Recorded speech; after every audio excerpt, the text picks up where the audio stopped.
فیصل آباد سے پوچھتے ہیں کہ کیا مرد ڈائمنڈ یعنی ہیرا پہن سکتے ہیں؟ بسم اللہ الرحمن الرحیم۔ ڈائمنڈ کو اگر آپ پتھر شمار کرتے ہیں، قیمتی پتھر ہے چاہے جتنا مرضی، تو ایسی صورتحال کے اندر کچھ احباب نے یہ لکھا ہے کہ اس کا پہننا بھی کراہت پر مبنی ہے، لیکن صحیح بات یہی معلوم ہوتی ہے چونکہ یہ پتھر ہے اور پتھر ایک نگینے والی انگوٹھی، یہ مسئلہ بھی یاد رکھ لیں جناب، ایک نگینے والی انگوٹھی اتنی مقدار کہ جو 4.5 ماشے سے کم ہو، یہ آپ پہن سکتے ہیں، اور جب بھی پہنے سنت سمجھ کے پہنے۔ نبی کریم صلی اللہ علیہ وآلہ وسلم آپ کے دور میں بھی اور اس سے پہلے بھی آپ کو تاریخ کی کتابوں میں یہ مل جائے گا کہ جو انگوٹھی پہنی جاتی تھی نا، اس کے اوپر مہر ہوتی تھی اور وہ انگوٹھی سے ہی مہر لگاتے تھے۔ تو ہم اس سنت کو مد نظر رکھتے ہوئے جناب ایک نگینے والی انگوٹھی پہن سکتے ہیں، اس میں کوئی شرعی قباحت نہیں ہے، بلکہ اگر سنت سمجھ کے پہنیں گے تو یقیناً ثواب بھی پائیں گے۔ تاہم فیشن کے طور پر اور جناب اپنا فخر دکھانے کے لیے میں نے جناب ڈائمنڈ کی انگوٹھی پہنی ہوئی ہے، یہ مناسب بات نہیں ہوگی، اس سے ذرا اجتناب ضروری ہے۔ تو فخر نہ ہو، ویسے اگر آپ جواز کی حد تک دیکھیں تو جناب پہن سکتے ہیں، کوئی شرعی قباحت نہیں ہے۔ میرا ایک مشورہ بھی ہے کہ جو لوگ نا سونے کی انگوٹھی پہننے کو بڑا پسند کرتے ہیں، دل میں خیال آ جاتا ہے جی ہماری شادی ہے اور سسرال والے بڑے سخی دل ہیں اور ان کا دل کرتا ہے کہ ہمارے داماد صاحب کوئی اعلیٰ چیز پہنے، تو پھر ان کو آپ یہ کہہ دیں کہ آپ ڈائمنڈ کی انگوٹھی بنوا لیں اور وہ بھی چاندی کے اندر 4.5 ماشے سے کم، تو وہ پہن لیں۔ سونا ضرور پہننا ہے، وہ تو پہنیں گے تو حرام کا ارتکاب ہوگا، ادھر پہنیں گے کم از کم آپ کو مال و دولت بھی حاصل ہو جائے گا، سسرال والوں کی طرف سے ہدیہ بھی آپ کو مل جائے گا، نذرانہ بھی مل جائے گا، اور ساتھ میں جناب آپ کا شوق بھی پورا ہو جائے گا۔ بہرحال پہن سکتے ہیں۔ جی مفتی صاحب، اگلا سوال۔ ایک بہن کراچی سے پوچھتی ہیں کہ جائے نماز دھونے کے بعد پانی گٹر اور نالیوں میں بہتا ہے، ایسے میں کیا کرنا چاہیے؟ جائے نماز پر تو بیٹھ کر نماز قرآن پڑھتے ہیں، سجدہ کرتے ہیں، ایسے میں کیا گناہ گار نہیں ہوں گے؟ جائے نماز دھو کر پانی کہاں بہائیں؟ بسم اللہ الرحمن الرحیم۔ عجیب سوال ہے جی آپ کا کہ جائے نماز کو دھونا ہے تو پھر آپ جس زمین پر نماز پڑھتی ہیں اس کو بھی دھونے کا کیا حکم ہوگا؟ یہ تو بات بڑی دور تک چلی جائے گی۔ پھر تو جناب مسجد کو، اگر مسجد کی قالین دھونے پڑ جائیں تو پھر تو ہم پانی کو بھریں گے اور ہر پانی کے حوالے سے جناب ہم چھت پہ اس کو بہائیں، یا کیا اسے کہتے ہیں پنجابی میں تو بنیرا کہتے ہیں، کیاری وغیرہ، کیاری میں ڈال دیں جناب، پھولوں کو ڈال دیں، یہ تو حرج واقع ہوگا۔ یاد رکھیں کہ کسی بھی جگہ کو دھونا اور اس کے پانی کو بہا دینا، اس میں کوئی بے ادبی نہیں ہے۔ آپ کے پاس اگر قرآن پاک کا غلاف یا اس کی چولی کہتے ہیں اس کو، اور بھی کچھ نام دیتے ہوں گے، ہر زبان کے اندر علیحدہ علیحدہ نام ہیں، تو ان کو آپ دھو کے، تو اگر آپ کے دل میں ایک ادب ہے، بڑی اچھی بات ہے، اس کو آپ اگر اوپر چھت پہ بہا دیتے ہیں تو پھر بھی ایک وقت آئے گا بارش پڑے گی تو وہ جناب نیچے ہی وہ بہے گا آ کر۔ اسی طرح اگر آپ پھولوں کی کیاری میں ڈال دیتے ہیں تو اس پر بھی بے ادبی ہو سکتی ہے۔ بہرحال بتانے کا مقصد یہ ہے کہ اس سے حرج واقع ہوگا، آپ پانی کو بالکل ایسے ہی بہا سکتی ہیں جس طرح عام چیزوں کو دھو کر پانی بہایا جاتا ہے۔ یہ ایک اپنے دل کو سمجھانے کے لیے اگر آپ ایسا کر سکتی ہیں فابہا، نہیں تو اس میں بہرحال بے ادبی کا کوئی عنصر نہیں پایا جاتا۔ واللہ تعالی عالم بالصواب۔ ایک بہن حیدرآباد سے پوچھتی ہیں کہ عدت کے دوران عورت جنازے میں شرکت کر سکتی ہے؟ بسم اللہ الرحمن الرحیم۔ عورت عدت کے علاوہ بھی جنازے میں شرکت نہیں کر سکتی جناب، چہ جائے کہ عدت میں ہو اور جنازے کے ساتھ ساتھ چلے۔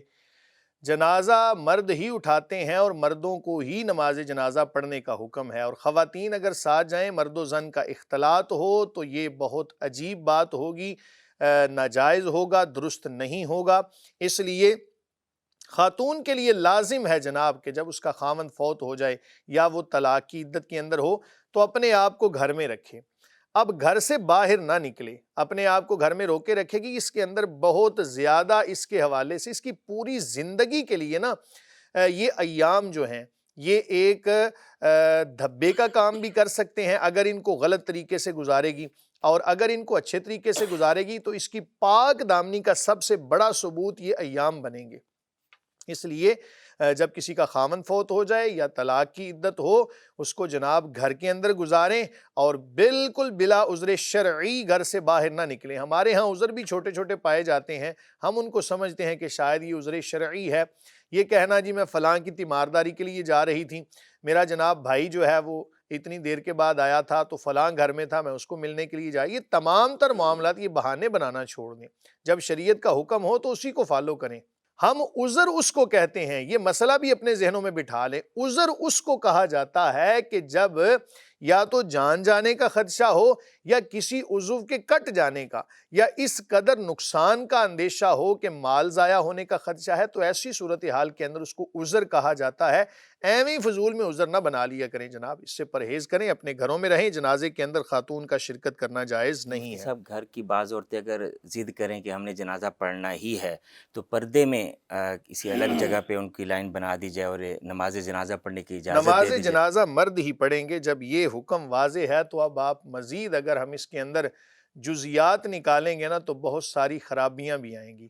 خواتین کو ویسے ہی شروع کے اندر نبی کریم صلی اللہ علیہ وآلہ وسلم نے قبرستان جانے سے منع فرما دیا تھا۔ اس کی وجہ یہ ہے کہ یہ نہ تو برداشت کر سکیں گی، وہاں پر واویلا کریں گی، اور آج کی صورتحال اگر ہم دیکھیں تو جناب مرد و زن کا اختلاط ہوتا ہے، اس لیے بہت ساری خرابیوں کا باعث ہے۔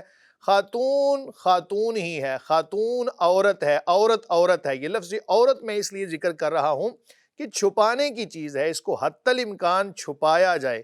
جب یہ اپنے آپ کو ظاہر کرے یا اس کو ظاہر کیا جائے تو بہت سارے فتنوں کا سامنا کرنا پڑے گا، جس کی آج مثال ہمارے سامنے موجود ہے۔ میرا مقصد مسئلہ بیان کرنا ہے جناب۔ رہی بات یہ معاشرے کے اندر کیا ہو رہا ہے، چینلز پہ کیا ہو رہا ہے، فلاں جگہ پہ کیا ہو رہا ہے، اس بات کا میں ذمہ دار نہیں۔ میں نے آپ کو حکم شرعی بتا دیا، آگے پھر عمل کرنا یہ ہم سب کی مفتی ذمہ صاحب، داری۔ آپ صلی اللہ علیہ وسلم کے دور میں عورتیں تو نماز کے لیے حاضر ہوتی تھیں، تو اجازت ہوگی پھر؟ وہ فرض نماز کے لیے آتی تھی تو نماز جنازہ پڑھنے کی اجازت کیوں نہیں؟ حضور نبی کریم صلی اللہ علیہ وآلہ وسلم نے اپنے مبارک دور میں خواتین کو مسجد میں آنے کی اجازت دی۔ وہ بڑا پیارا دور تھا، بڑا مبارک دور تھا۔ اس کے بعد جب خواتین مسجد میں آنا شروع ہوئیں، ایک وقت آیا کہ حضرت ام عائشہ الصدیقہ عفیفہ رضی اللہ عنہا آپ نے فرمایا کہ اگر آج کے دور کو نبی کریم صلی اللہ علیہ وآلہ وسلم آج خواتین کی تزئین و آرائش کو دیکھ لیتے، یعنی آپ کے سامنے یہ چیزیں ساری ہوتی تو رسول اللہ صلی اللہ علیہ وآلہ وسلم قطعی طور پر ان کو منع فرما دیتے مسجد میں آنے کے لیے۔ تو جب حضرت ام عائشہ الصدیقہ عفیفہ رضی اللہ عنہا کے دور میں یہ صورتحال ہے تو آج کے دور کی کیا بات ہوگی جناب؟ یاد رکھیں کہ ایک ہوتا ہے قول اصلی، ایک ہوتا ہے قول ضروری۔ قول اصلی یہ ہوتا ہے فرمان رسول صلی اللہ علیہ وآلہ وسلم۔ قول ضروری کیا ہے کہ رسول اللہ صلی اللہ علیہ وآلہ وسلم اگر ظاہری طور پہ آج اس دنیا کے اندر اس جگہ پر موجود ہوتے ظاہری طور پر اور دیکھتے تمام تر معاملات، تو یقیناً آپ خواتین کو منع فرما دیتے۔ اسے کہا جاتا ہے قول ضروری۔ مفتی صاحب، مجھے لگ رہا ہے یہ بہن جو پوچھ رہی ہیں عدت کے دوران بعض مرتبہ کوئی فوتگی ہو جائے کسی رشتہ دار کے ہاں تو تعزیت کے لیے جانا چاہ رہی ہیں، تو اس بارے میں کیا حکم ہے شرعی؟ جب تک کوئی عذر شرعی نہ پایا جائے تب تک یہ اپنے گھر کو نہیں چھوڑ سکتی، اور اپنے گھر کے اندر رہنے کے اندر ہی عافیت ہے، تعزیت کے لیے یا جناب کسی کی تیمارداری کے لیے۔ اور ایسی صورتحال کے اندر باہر نکلے گی تو شرعی طور پہ اس کا نکلنا درست نہیں ہوگا۔ مفتی صاحب، اگلا سوال، ایک بہن بہاولپور سے پوچھتی ہیں کہ کیا اگر کوئی حافظ قرآن ہو، دین سکھانے کا کام کرتا ہو، لیکن شادی بیاہ پر ناچ گانوں